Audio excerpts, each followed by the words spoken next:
गाड्यांची चाकं रुतलेली असोत, वाटेत अचानक धुवाधार पाऊस आलेला असो किंवा सह्याद्रीच्या दऱ्याखोऱ्यांमधील अरुंद रस्ते असो, दूरवरून येणारा एक हॉर्नचा आवाज ऐकू येतो आणि गावाकडच्या माणसाच्या चेहऱ्यावर एक वेगळंच समाधान उमटतं. ती गाडी म्हणजे आपली लालपरी. लहानांपासून मोठ्यापर्यंत आणि ग्रामीण भागापासून ते शहरापर्यंत महाराष्ट्रातील प्रत्येक माणसाच्या आयुष्यात लालपरीची एक तरी आठवण नक्की जोडलेली असते. पण तुम्हाला माहिती आहे का, आपल्या सर्वांची आवडती एसटी नक्की कशी सुरू झाली, तिची पहिली सफर कशी होती? जाणून घेऊया आज लालपरीच्या काही रंजक गोष्टी. गोष्ट आहे स्वातंत्र्य मिळाल्यानंतरची. अगदी सुरुवातीच्या काळामध्ये 1 जून 1948 सकाळ सकाळी अहमदनगरच्या बस स्टँडवर लोकांची तुफान गर्दी जमली होती. कारण स्वातंत्र्यानंतरच्या महाराष्ट्राच्या स्वतःच्या पहिल्या वाहनाची पहिली फेरी चालू होणार होती. या लाकडी बॉडी असलेल्या सिल्वर आणि निळ्या रंगाच्या बसचे चालक होते किसन राऊत आणि वाहक होते लक्ष्मण केवटे. आश्चर्याची गोष्ट म्हणजे आज 100-200 रुपये लागणाऱ्या त्या प्रवासाचं तिकीट तेव्हा अवघं 9 आणे म्हणजेच सुमारे 56 पैसे एवढंच होतं.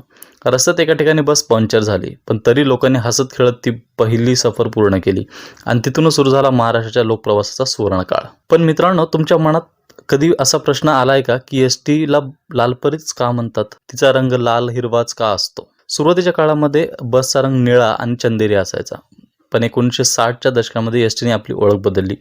महाराष्ट्रातील हिरवागार निसर्ग क्रांतीची ऊर्जा दर्शवण्यासाठी बसचा रंग लाल आणि हिरवा करण्यात आला. दूरवरून हिरव्या निसर्गातून येणारी लाल चुटूक बस एखाद्या सुंदर परीसारखी दिसायची आणि म्हणूनच महाराष्ट्रातील ग्रामीण जनतेचे प्रेमाने नाव ठेवले ते लालपरी.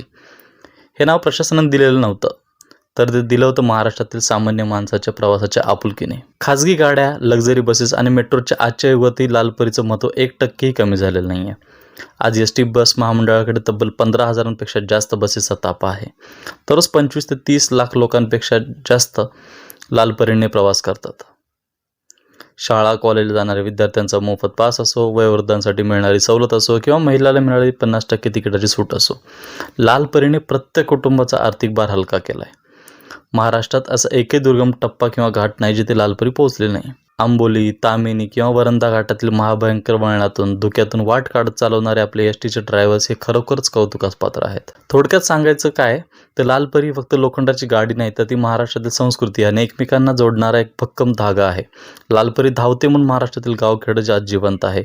अशा या महाराष्ट्रातल्या शान असलेल्या लालपरीला आणि ती अहोरात्र चालणाऱ्या एसटी कर्मचाऱ्यांना आपला एक सलामच. मित्रांनो, तुम्ही शेवटचा एसटी बस प्रवास कधी केला होता आणि कुठे केला होता? तुमची एखादी लालपरीबद्दलची आठवण नक्की आमच्यासोबत कमेंटमध्ये शेअर करा. आणि अशाच महाराष्ट्रातील रंजक, ऐतिहासिक आणि माहितीपूर्ण व्हिडिओसाठी आपल्या मराठी नॉलेज झोनला आत्ताच सबस्क्राईब करा.